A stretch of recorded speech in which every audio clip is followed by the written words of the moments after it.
श्री गणेशाय नमः। ओम नमः शिवाय। नमस्कार दोस्तों, आप सभी श्रोताओं को सावन के पहले सोमवार की हार्दिक शुभकामनाएं। आप सभी का दिन शुभ और मंगलमय हो। भगवान भोलेनाथ की कृपा आप सभी भक्तों पर सदा सर्वदा बनी रहे।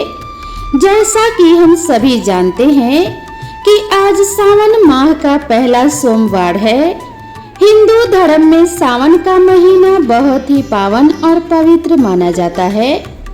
अब आइए श्रवण करते हैं भोलेनाथ की दुर्लभ कथा। यह कथा शिव पुराण में वर्णित है। शिव पुराण में कहा गया है कि जो भी भक्त सावन में इस कथा को शांत मन और भक्ति भाव से सुनता है तो उसके जन्मों का दुख दारिद्र्य समाप्त हो जाता है। दरिद्र धनवान हो जाते हैं, रोगी रोग मुक्त हो जाते हैं और भाग्य का द्वार खुलता है। तो आइए श्रवण करते हैं शिवजी और माता पार्वती की कल्याणकारी कथा। यदि आपने यह कथा पूरे अंत तक सुन ली तो यकीनन आपको सभी परेशानियों से मुक्ति मिल जाएगी और भगवान शिवजी की कृपा से सभी बिगड़े काम बन जाएंगे। इसीलिए इस कथा को पूरे मन से पूरा अवश्य सुने, क्योंकि कथा को पूरा सुनने से ही लाभ मिलता है और जो भी कथा को बीच में छोड़ता है उसे पाप का भागी बनना पड़ता है। कथा को आधा अधूरा छोड़ने से भगवान भोलेनाथ और माता पार्वती का अपमान होता है।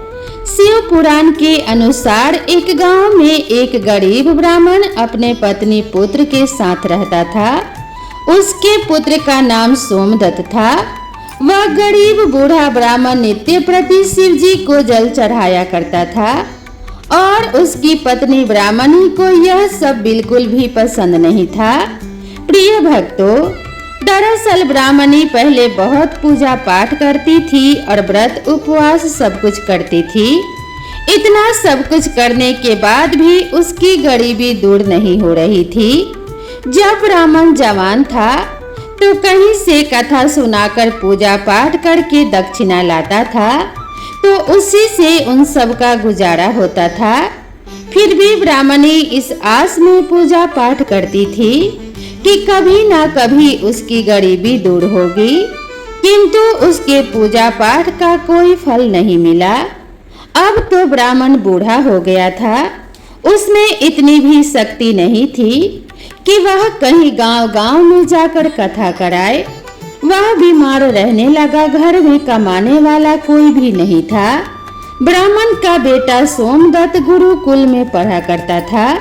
जब ब्राह्मणी के घर में खाने के लाले पड़ गए तो वह गुस्से में पूजा पाठ करना छोड़ देती है और ब्राह्मण को भी पूजा पाठ करने से मना करने लगती है और कहती है कि भोलेनाथ और अन्य देवी देवताओं की पूजा करते करते जवानी से बुढ़ापा आ गया, लेकिन भगवान ने हमारी गरीबी दूर नहीं की। उल्टा अब तो दाने दाने को मोहताज हो गए हैं।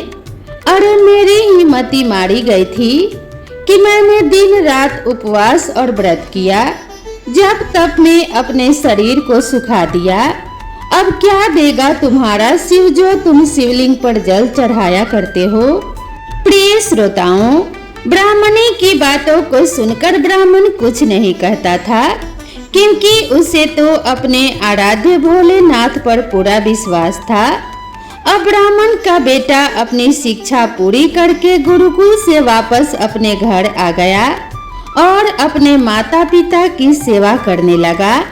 एक दिन की बात है, सोमदत्त शिव मंदिर में अपने पिता के साथ पूजा पाठ कर रहा था और वहीं पर शिव भक्तों को कथा सुनाने लगा।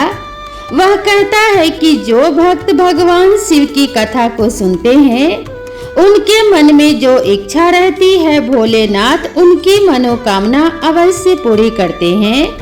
प्रिय श्रोताओं, सोमदत्त की यह सब बातें मंदिर में पूजा करने आए उसी राज्य के राजा ने सुन लिया। उसे यह बात बहुत ही अच्छी लगी। उसने सोमदत्त को अपने यहाँ राजकुमारी को कथा सुनाने के लिए नौकरी पर रख लिया। अब सोमदत्त प्रतिदिन राजा की बेटी को कथा सुनाने जाया करता था। वहां से दक्षिणा में जो भी मिलता उसमें ही वह अपने परिवार का पालन पोषण करने लगा।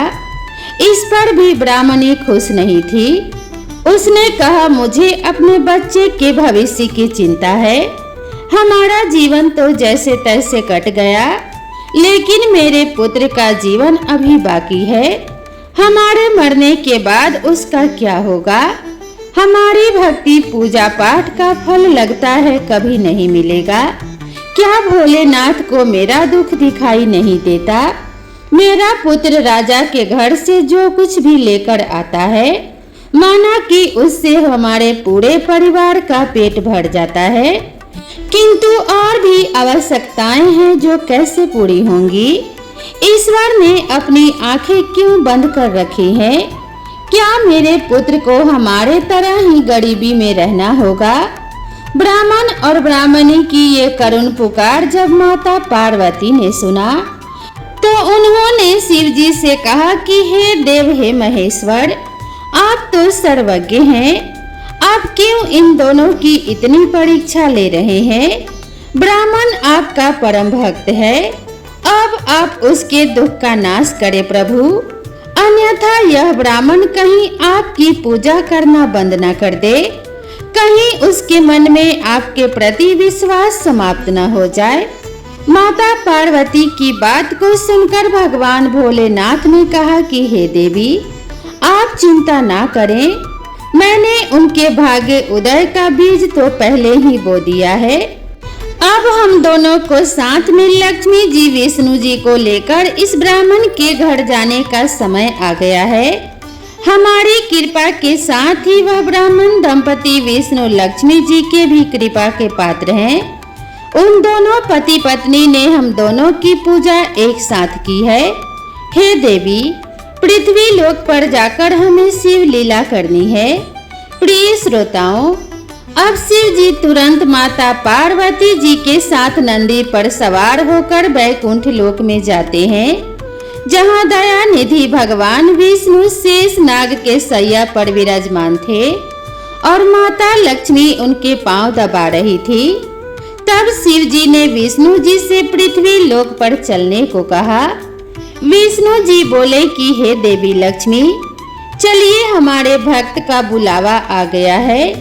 अब क्या था, चारों देवी देवता साधु का भेष धारण कर पृथ्वी पर उस ब्राह्मण के घर पर पहुंचकर अलख जगाया और कहा, अलख निरंजन, अलख निरंजन। घर में से बूढ़ा ब्राह्मण निकला और उसने उन्हें प्रणाम किया तो उन साधु भेषधारी भगवान विष्णु और शिव जी ने कहा, हम रात्रि में आपके घर पर विश्राम करना चाहते हैं। इस पर ब्राह्मण पुत्र सोमदत्त ने अतिथि देवो भव ऐसा विचार कर कहा, महाराज, मेरे घर में दक्षिणा में मिले दाल चावल आदि से हम तीनों के भोजन की पूर्ति होती है, अतः मैं एक समय के भोजन की व्यवस्था कर सकता हूँ। साधुओं ने उसे एक बर्तन देकर कहा कि वह दाल चावल इस बर्तन में बनाओ तो हम सबका दोनों समय का भोजन बन जाया करेगा। इस प्रकार उस बर्तन में बने भोजन से दोनों समय के भोजन की पूर्ति हो गई। अगले दिन प्रातः काल में सोमदत्त जाने लगा तो साधु रूपी भगवान शिव जी ने पूछा कि हे पुत्र, तुम कहाँ जा रहे हो? उसने कहा कि हे साधु महाराज, मैं राजा की बेटी को कथा सुनाने जा रहा हूँ। साधु ने कहा, तुम कथा सुनाने के बाद राजा की बेटी से पूछना कि तुम किस अभिलाषा की पूर्ति के लिए कथा सुनती हो। अब सोमदत्त राजकुमारी को कथा सुनाने के बाद वही प्रश्न पूछता है कि तुम किस अभिलाषा की पूर्ति के लिए कथा सुनती हो। राजा की लड़की ने कहा, मैं इस अभिलाषा से कथा सुनती हूँ कि मुझे ऐसा वर मिले जिसकी चर्चा सभी लोग करें, उसके माथे पर चांद और सूरज की रोशनी हो तथा वह भाग्य का ऐसा धनी हो कि उसके कदमों में लक्ष्मी थिरकती हुई हो तथा ऐसी बारात हो जैसी किसी ने अब तक नहीं देखी हो। प्रिय श्रोताओं, अब वापस आकर सोमदत्त ने राजकुमारी की सारी बातें साधुओं को बताई। अब देखिए, अगले दिन प्रातः काल में जब वह कथा सुनाने के लिए जाने लगा तो साधुओं ने कहा, बच्चा, आज राजा की बेटी से फिर वही प्रश्न करना। वह फिर से तुम्हें कल वाली बातें बताए तो तुम तुरंत यह कह देना कि जैसा पति तुम्हें चाहिए वैसा केवल मैं ही हूँ। ऐसा कहकर भाग आना।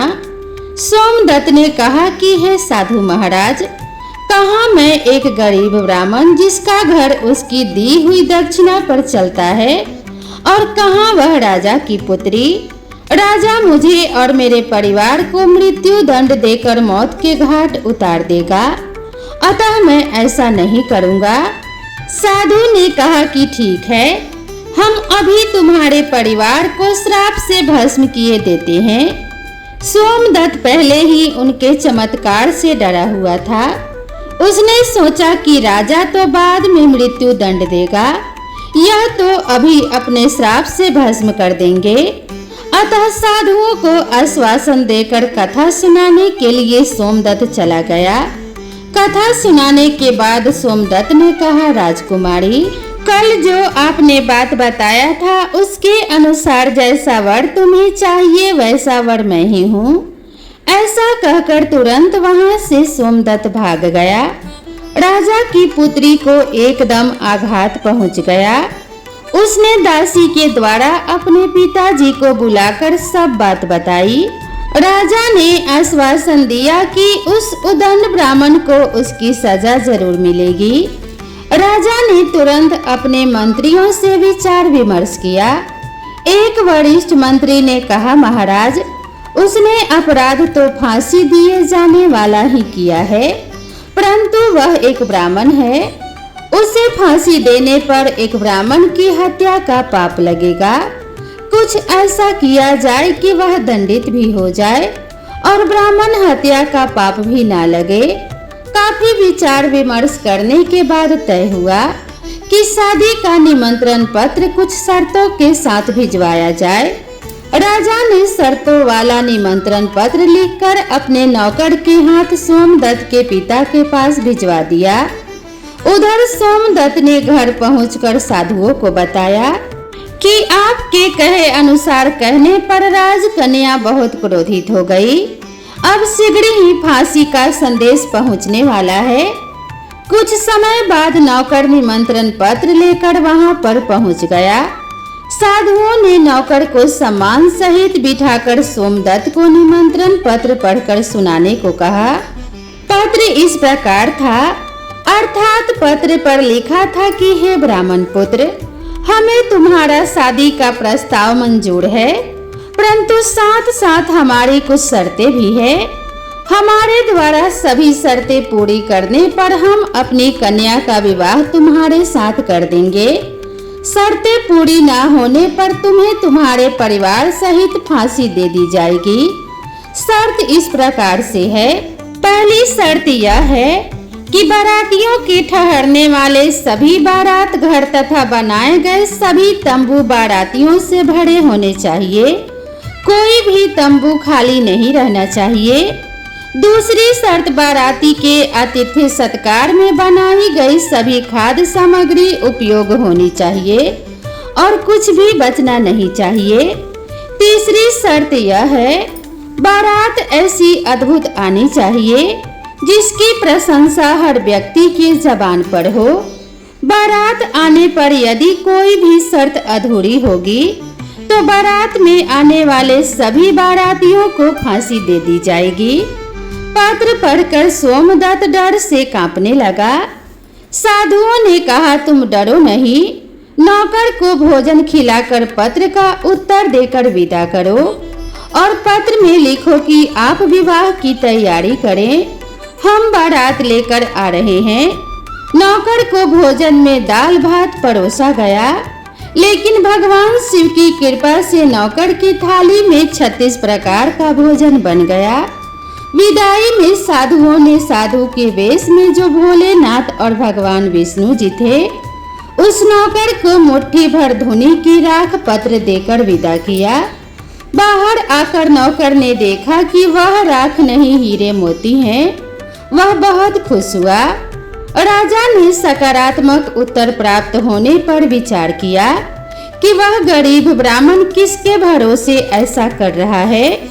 क्या कोई दुश्मन राजा उसका साथ दे रहा है? यही सोचकर राजा ने शहर के तमाम बारात घर सजवा दिए और अनेकों तंबू लगवा दिए। राजा का विश्वास था कि अधिक आदमी न आने के कारण वह शर्त हार जाएगा। सोमदत्त अपनी बारात में चलने के लिए जिसे भी कहता वही उससे यह कहकर मना कर देता कि नहीं, तुम्हारा तो अंतिम समय आ गया है, हम बारात में तुम्हारे साथ मरने के लिए क्यों जाएं? ऐसी बात सुनकर वह बहुत ही परेशान था। शादी वाले दिन सोमदत्त को परेशान देखकर साधुओं ने कहा, पुत्र, आज तुम्हारा विवाह है और तुम परेशान हो रहे हो, तैयार होकर हमारे साथ चलो। तुम किसी भी बात की चिंता मत करो, हम तुम्हारे साथ हैं। सोमदत्त ने भाग्य में जो लिखा है वही होगा, यही सोचकर तैयार होकर साधुओं के साथ चल दिया। भगवान शिव जी ने इस बारात में चलने के लिए सभी देवताओं को मनुष्य रूप में आमंत्रित कर दिया तथा भूत प्रेत व अनेक गणों को भी शादी में बुला लिया, जिसके कारण सभी बारात घर लगाए गए सभी तंबू भर गए। इसके बाद भी कुछ बाराती बिना तंबू के रह गए। राजा के पास सूचना भिजवाई गई कि बारातियों के ठहरने का और प्रबंध कराया जाए। सूचना मिलने पर राजा ने विचार किया कि कहां से इतने बाराती आ गए हैं, चलकर देखना चाहिए। फिर क्या था, राजा तुरंत वहां पहुंचा। राजा को आया देखकर शिव जी ने शुक्र व शनि जी को बच्चे के रूप में बनाकर भूख के कारण रुला दिया। राजा ने दो बच्चों को रोते हुए देखकर पूछा कि यह बच्चे क्यों रो रहे हैं। साधु बने शिव जी ने कहा, इन्हें भूख लगी है राजन। राजा ने उन बच्चों को खाना खिलाने के लिए भेज दिया। कुछ समय बाद राजा के कर्मचारी ने आकर बताया, महाराज, दोनों बच्चे तो सारा का सारा भोजन खा गए और फिर भी भूख भूख चिल्ला रहे हैं। ऐसा सुनकर राजा बहुत परेशान हुआ।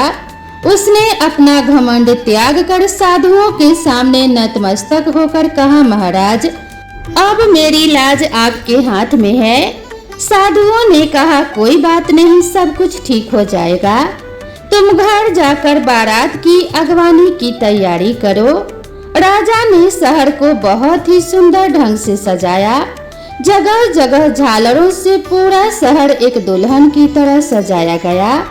सोमदत्त भी विवाह की पोशाक में एक राजकुमार की तरह बहुत सुंदर दिखाई दे रहा था।